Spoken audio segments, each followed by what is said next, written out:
নমস্কার বন্ধুরা, আজ আমি সকাল সকাল রেডি হয়ে বেরিয়ে পড়েছি আমাদের অফিস ট্রিপে। তো এখানে সবাই আমরা ওয়েট করছি ক্যাবের জন্যে।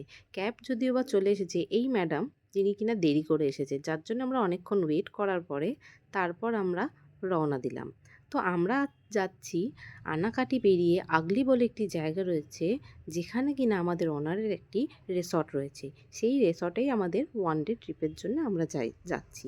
তো যেতে যেতে যেহেতু কেউ সকাল সকাল কিছু খেয়ে বেরোয়নি, তো সবাই মিলে একটি ঢুকলাম জুসের দোকানে, যেখানে যার যেমন পছন্দ সেরকম জুস নিয়ে আমরা খেয়ে দিয়ে আবার রওনা দিলাম রিসর্টের দিকে। এখানের পরিবেশটা খুবই সুন্দর দেখলাম, কিন্তু প্রচণ্ড রোদ। এখানে যাই হোক 2 ঘন্টা জার্নি করার পরে আমরা পৌঁছালাম আমাদের রিসর্টে। প্রচণ্ড রোদ্দুর, যে রোদ্দুরটা কল্পনার বাইরে আমার। তো যার জন্য আমি মাথার উপরে সবসময় একটা ওড়না চাপিয়ে বেরোচ্ছিলাম, তাই নিয়ে এনারা খুব হাসাহাসি করছে। এখানে এটা রিসর্টটা হচ্ছে পাহাড়ের ঢালুর মধ্যে। তো রাস্তাটা খুবই ডেঞ্জারাস, যার কারণে আমি ফুল ভিডিওটা নিতে পারিনি, ভয় করছিল। তো ক্যান্টিনে ঢুকে পড়ি আমরা ব্রেকফাস্টের জন্য। তো এখানে গিয়ে দেখি একটা খেলার গেম রয়েছে, তো দুজনে বান্ধবী মিলে একটুখানি খেলে নিলাম। খেলে নিয়ে আমরা এখানে ইডলি আর সাম্বার সকালের ব্রেকফাস্ট করে নিই, যেটা সাউথের দিকে সবসময় পাওয়া যায়, ইডলি ধোসা সাম্বার। তো যাই হোক খেয়ে দিয়ে নিয়ে আমরা চলে যাই রুমে। রুমটা বেশ ভালোই বড় ছিল। তো এখানে ঢুকে দেখি ভেতরে দরজাটা খুলে ভেতরে একটা ছোট্ট সুইমিং পুল আছে, কিন্তু তাতে জল নেই, যেটা দেখে আমাদের খুবই মন খারাপ হয়ে গেছিলো। যাই হোক, চলো আমরা এখান থেকে যাব একটা ওয়াটারফলসে। তো সবাই মিলে আবার রেডি হয়ে বেরিয়ে পড়ি সেই ওয়াটারফলসের উদ্দেশ্যে। তো দিনের বেলা রিসর্টটি বেশ সুন্দরই লাগছিল দেখতে, জানি না রাতে কেমন লাগবে। এইরকম হচ্ছে রিসর্টটা। যাই হোক সবাই মিলে বেরিয়ে পড়ি, গাড়ির ভেতরে জায়গা নেই, কোনো রকমে ঠেসে ঠুসে বসে সবাই মজা করতে করতে আমরা পৌঁছে যাই আমাদের সেই ওয়াটারফলসের কাছে। 1 ঘন্টা টানা জার্নি করার পর আমরা পৌঁছেছি, কিন্তু এখানে এসে দেখি দুর্ভাগ্য খুব বেশি জল নেই, অল্প জল। তাতেও আমার খুব ভয় করছিল। আর এনারা আমাকে জোর করে টেনে হেঁচড়ে কোনো রকমে নামিয়েছে, কিন্তু আমি তো নামবো না, আমি বসেই ছিলাম একটি জায়গাতে। আর ওনারা প্ল্যান করছে ওখানে বসে বসে কীভাবে আমাকে টেনে আরও নামাবে, নামিয়ে আমাকে জল খাওয়াবে, জল দেবে মাথায়, এই সমস্ত যত সব পাগলের কাণ্ড আর কি। যাই হোক এখান থেকে আমরা স্নান টান করে আবার হোটেলের উদ্দেশ্যে বেরাই। বেরিয়ে বাইরে একটু ফটো তুলে আমাদের রিসর্টেরই পেছন দিকটা একটা ছোট্ট ওয়াটারফলস আছে, কিন্তু চারিদিকটা প্রচণ্ড ভয়ঙ্কর জঙ্গল, যেটা কিনা দেখে আমার প্রচণ্ড ভয় লাগছিলো। আমার প্রচুর সাপের ভয়, যার কারণে প্রচণ্ড ভয় করছিল আমার। যাই হোক ওটা দেখার পরে আমরা একটুখানি খেলতে যাই।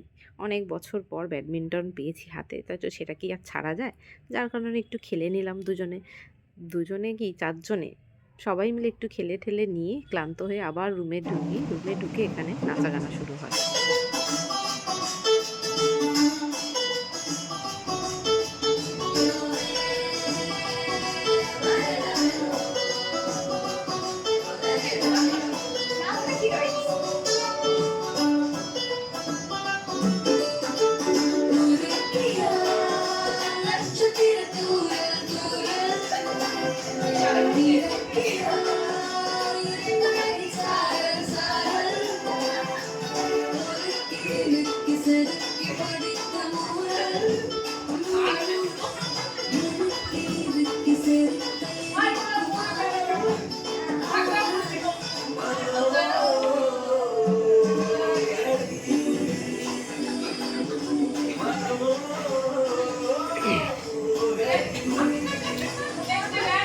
ছিল আমাদের রাতের প্র্যাকটিস, রাতের বেলা আমাদের নাচতে হবে সেই জন্যে। রাতের বেলা রিসর্টটা লাইট জ্বলার পরে খুব সুন্দর দৃশ্য লাগছিল আমাকে, যার কারণে একটা ছোট্ট ভিডিও করলাম তোমাদের সাথে শেয়ার করার জন্য। তো এখানে একটা ছোট্ট গেম জোন আছে, যেখানে নানা রকমের ছোটোখাটো গেম আছে সব টাইম পাস করার জন্য। তো আমি এই একটি ভিডিওই করেছি, আর পরেরগুলো করতে পারিনি, কারণ কিনা ডিনার টাইম হয়ে গেছিলো, সবাই খাওয়ার জন্য ডাকছে। তার মধ্যে একটু দোলনা দুলে নিলাম আমি। দোলনা দুলে নেওয়ার পরে আমরা চলে যাই ডিনার করতে। ডিনারে ছিল ধোসা আর চিকেন, প্রচণ্ড স্পাইসি চিকেন। তারপর খাওয়া দাওয়ার পরে এখানে দেখলাম একটু আগুন ফাগুন জ্বালানো হচ্ছে, এখানে একটু নৃত্য হবে আমাদের, যদিও বৃষ্টির জন্য সেটা হয়নি পুরোটা।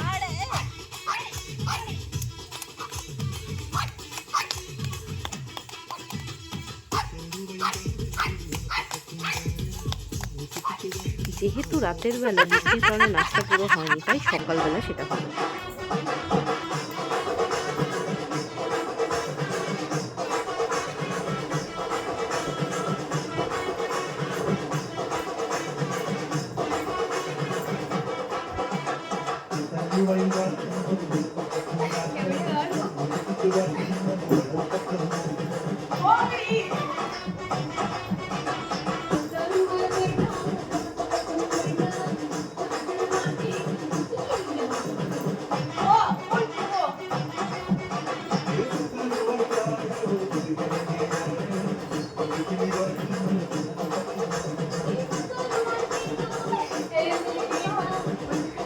আমরা তো সবাই খুব মজা করলাম। তোমরা দেখে কতটা মজা পেলে এটা বলো, জানিও।